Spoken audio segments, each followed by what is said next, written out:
Le Premier ministre, Édouard Philippe, vient de présenter les grandes lignes du budget de la Défense 2018.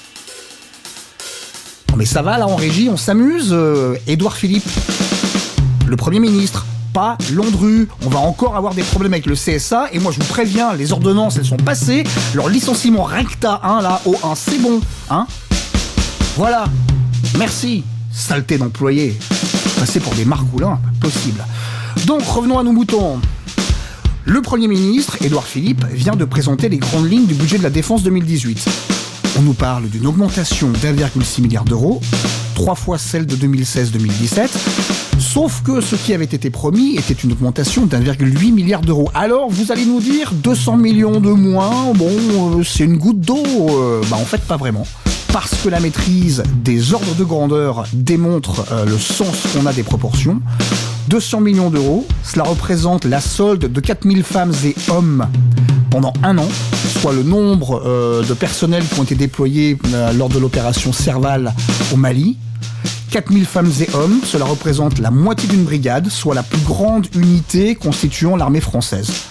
200 millions d'euros, ce n'est donc pas quelque chose de négligeable. Tout d'abord, n'oublions pas que 850 millions d'euros de crédits d'équipement ont été rabotés cette année, en 2017. C'est ce qui a d'ailleurs provoqué le clash, puis la démission du précédent chef d'état-major des armées, le général de Villiers. Ces crédits d'équipement, il est à espérer qu'ils ont été reportés en 2018, non parce que nos armées ont toujours besoin d'équipement, comme par exemple le renouvellement du fusil d'assaut, puisque le FAMAS prend sa retraite après plus de 30 ans de service et doit être remplacé par le HK416F. Nos soldats sans armes, sans uniforme, sans pare-balles, sans nouveaux véhicules, nos avions sans munitions ou pièces de rechange, ça l'afficherait un peu mal, non ? Donc en fait, l'augmentation du budget de la défense n'est pas de 1,6 milliard, mais de 1,6 milliard moins 850 millions, soit 750 millions d'euros. Mais attendez, c'est pas fini. Le Premier ministre nous dit également que la provision pour les opérations extérieures est de 650 millions d'euros. Sauf que les opérations extérieures sont financées par un budget interministériel, c'est-à-dire que chaque ministère contribue à leur financement, et que la défense, elle, généralement, n'en finance qu'environ 20%. Or, depuis 20 ans, on sait que les opérations extérieures coûtent bon an, mal an, de l'ordre d'1 milliard d'euros par an. Le budget des OPEX est donc, une fois de plus, sous-évalué, là, de l'ordre de 350 millions d'euros. Et ces 350 millions d'euros, qui vont venir à manquer. Ce sera à la défense de les trouver. Donc l'augmentation du budget de la défense se monte à 1,6 milliard d'euros, moins 850 millions de reports de crédit, moins 350 millions d'euros non budgétés pour les OPEX, soit 400 millions d'euros. 400 millions d'euros, c'est 200 millions de moins que l'augmentation 2016-2017. Il n'y a pas à dire, ils sont très forts ces énarques. Essayez de nous faire croire qu'il y a une augmentation du budget de la défense en cuisinant les chiffres, le tout sous fond du discours martiaux, et que la France est menacée, et que le monde se fracture, etc., etc., etc. C'était qui déjà qui parlait de budget insincère il y a 4 mois Il fut un temps, aujourd'hui révolu, où on enfermait ceux qui se prenaient pour Napoléon. À l'Aubroge vaillante. Je te salue, ô terre hospitalière, où le malheur trouva protection, d'un peuple libre arborant la bannière.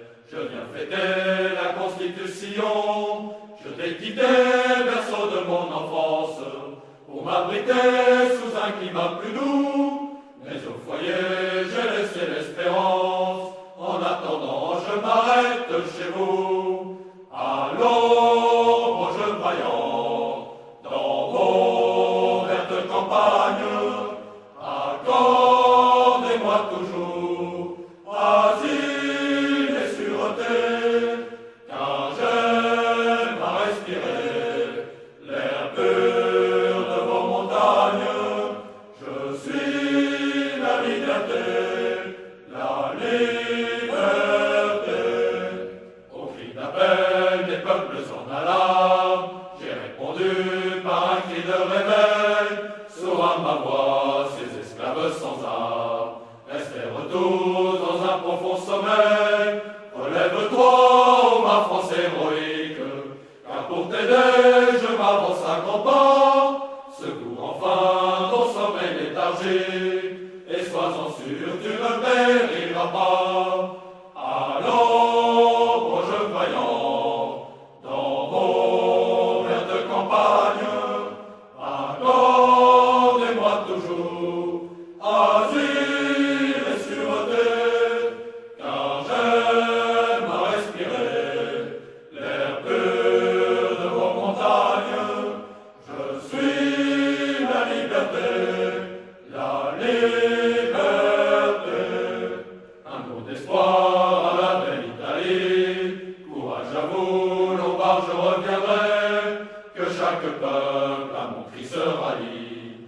Fort avec tous et je triompherai, en attendant le jour de délivrance, priant les dieux d'écarter leur courroux.